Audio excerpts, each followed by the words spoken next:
menjawab yang lain. Baik, terima kasih Pak Gubernur, terima kasih banyak pertanyaannya. Tentunya fokus kami untuk penyelesaian ini adalah yang terdata di data pangkalan data BKN, Pak.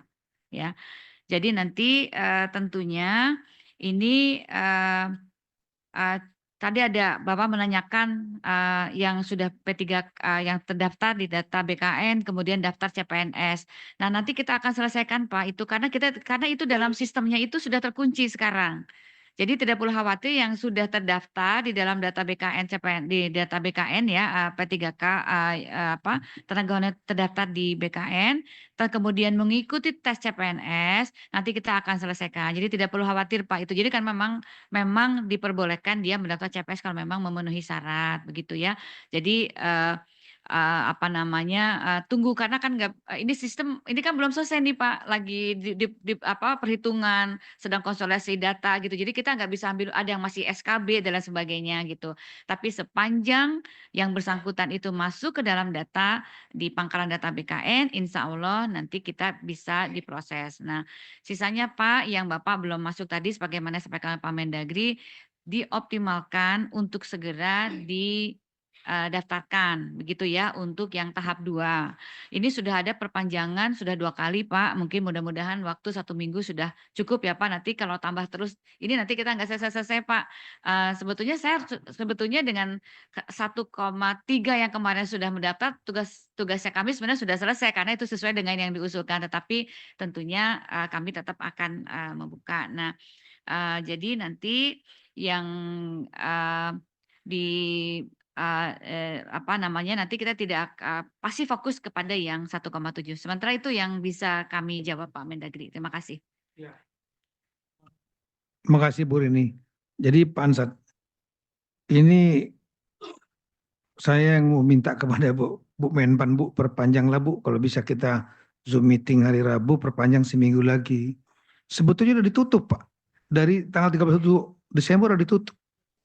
Dan beliau udah melakukan berapa kali Zoom meeting, tapi mungkin Pak Ansat nggak hadir. Yang hadir mungkin diwakilkan. Ya, karena Bu Rini mungkin ibu-ibu mungkin itu kan. Kalau Pak Mendagri hadir gitu kan. Nah, jadi mungkin yang hadir saat itu rapat nggak ngelapor ke Bapak gitu. Ini saya yakin banyak di daerah-daerah seperti itu. Ya, tahulah kesibukannya kepala daerah. Saya pernah jadi Kapolda juga 2 kali. Ya, jadi Kapolres, tahu kesibukan itu banyak. Jadi banyak kegiatan-kegiatan instansi lain diwakili, belum lagi turun ke lapangan. Jadi akhirnya yang begini-begini nggak menjadi atensi khusus gitu. Sebetulnya kalau saat itu sudah di warning untuk sudah diperpanjang dari tanggal 31 Desember, perpanjang tanggal 7, itu kalau udah bergerak sudah selesai mungkin. Tapi ya karena mungkin informasi masuk ke kepala daerah nggak lengkap. Nah, sekarang ketika ada situasi seperti ini berikut datanya yang kita tampilkan, jadi perhatian. Nah, tolong sudah diperpanjang 1 minggu. Mohon kalau bisa maksimal. Ini memang problem bukan hanya di Kepri Pak, kalau masalah demografi. Teman-teman di Maluku juga ya, semua mungkin akan kesulitan juga daerah kepulauan. Apalagi yang daerah Papua juga gak gampang. Tapi ini maksimalkan aja seminggu ini dulu untuk menyelesaikan sehingga bisa cepat dilaksanakan seleksi dan cepat untuk diselesaikan. Karena perintah undang-undang itu sebetulnya harus selesai 31 Desember. Ini kita sudah agak sesuai keluar sebetulnya dari perintah undang-undang. Cuma perintah undang-undang itu nggak ada sanksinya, itu aja. Nah, kemudian tadi mengenai apakah mungkin nanti ada yang setelah tanggal 23 Oktober ada kebijakan untuk ikut juga seleksi. Kita mau menyelesaikan hanya yang 1,7 dari base dasar 22 tahun 2022. Oktober 2003 sudah ada perintah untuk stop. Kalau masih ada yang rekrutmen, berarti jawabannya satu, tidak tahu kalau ada undang-undang itu melarang, ya, atau memang mau melanggar. Jadi kalau seandainya kita sampaikan, ya nanti kita akan carikan solusi lagi ke depan, kita akan buka lagi. Itulah persoalan berulang-ulang yang terjadi ini apa di daerah.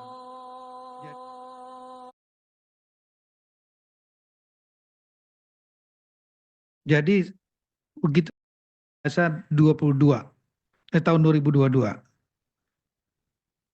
Oktober 2003 sudah ada perintah untuk stop. Kalau masih ada yang rekrutmen, berarti jawabannya satu, tidak tahu kalau ada undang-undang itu melarang, ya, atau memang mau melanggar. Jadi kalau seandainya kita sampaikan, ya nanti kita akan carikan solusi lagi ke depan, kita akan buka lagi. Itulah persoalan berulang-ulang yang terjadi ini apa di daerah.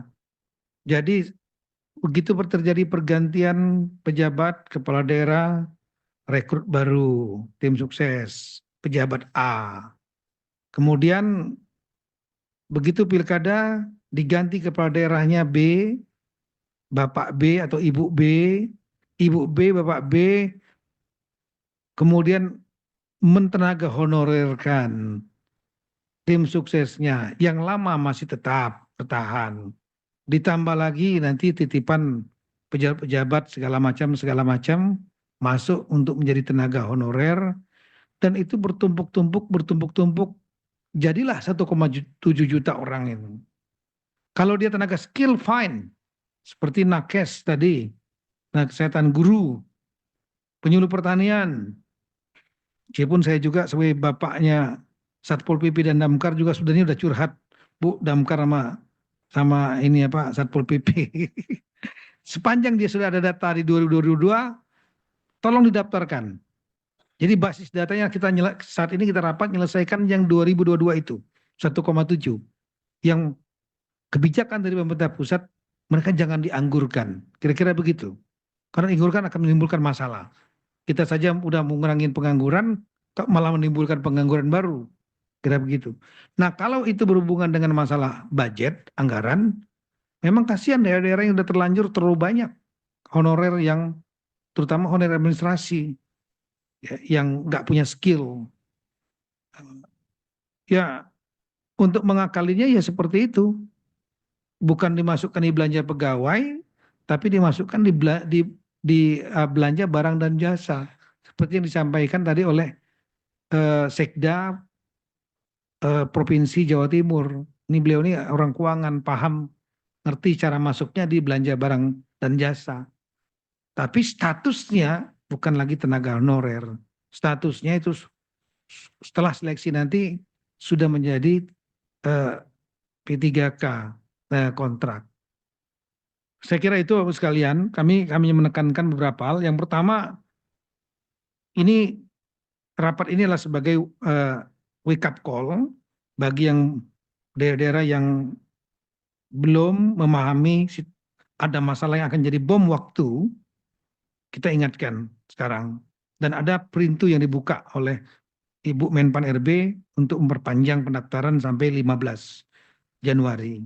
Kemudian yang kedua, spesifik ada beberapa daerah yang saya sebutkan tadi, ya, yang terjadi selisih karena tidak mendaftarkan, itu harus dicarikan jalan keluar, didaftarkan mereka. Sepanjang ada datanya. Termasuk yang 00 tadi. Yang sudah punya komitmen tadi sudah untuk mendaftarkan, saya ucapkan terima kasih. Karena masalah lulus atau enggak itu nomor 2. Tapi bapak dan ibu-ibu sebagai bapaknya mereka, ibunya mereka sudah daftarkan saja, sudah syukur. Kemudian yang kedua, anggaran tetap disiapkan untuk mereka, ya, dalam APBD untuk yang mereka honorer itu yang nanti akan diangkat mungkin lulus, ya, tetap disiapkan, entah dia nanti dengan full time ataupun paruh waktu, itu nomor 2. Yang penting statusnya ada sebagai tenaga saya ulangi, P3 ASN P3K kontrak, ya.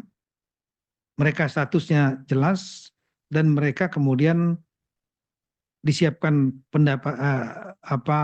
anggaran dari APBD karena pegawai-pegawai daerah dibayar oleh APBD. Nah, supaya APBD-nya tidak melampaui 30%, salah satu caranya adalah dengan masuk di nomenklatur belanja barang dan jasa. Ya. Ini yang berikutnya lagi, tolong tidak lakukan lagi rekrutmen tenaga honorer. Karena itulah perintah Undang-Undang nomor 20 2003 pasal 66. Ini kami tampilkan. Ya, terakhir, coaching klinik nanti tolong ditunjuk pejabat-pejabat yang menangani masalah ini di daerah untuk mengikuti coaching klinik mungkin per Zoom ya.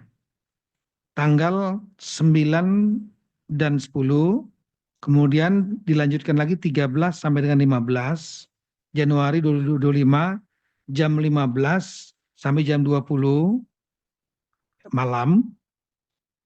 Nanti ada petugas teknis dari Kemenpan-RB, Badan Pegawai Negara, dan Kemendagri yang akan memberikan coaching, dan saya minta tolong dilakukan 2 arah sehingga bisa terjadi dialog. Karena mungkin ada permasalahan-permasalahan yang spesifik yang hari ini kita nggak sempat sentuh karena keterbatasan waktu. Saya kira itu Bapak sekalian, harapan kita mudah-mudahan permasalahan 1,7 juta honorer yang sudah terdata ini dapat diselesaikan sambil kita mencari solusi untuk permasalahan-permasalahan di luar itu yang berkaitan dengan kepegawaian termasuk honorer. Terima kasih atas waktu Bapak sekalian. Mudah-mudahan dengan upaya kita, keseriusan kita, ya ini adalah pahala bagi kita karena menyangkut masalah nasib kehidupan jutaan orang. Sekian dan terima kasih. Wassalamualaikum warahmatullahi wabarakatuh. Tuhan berkati kita semua.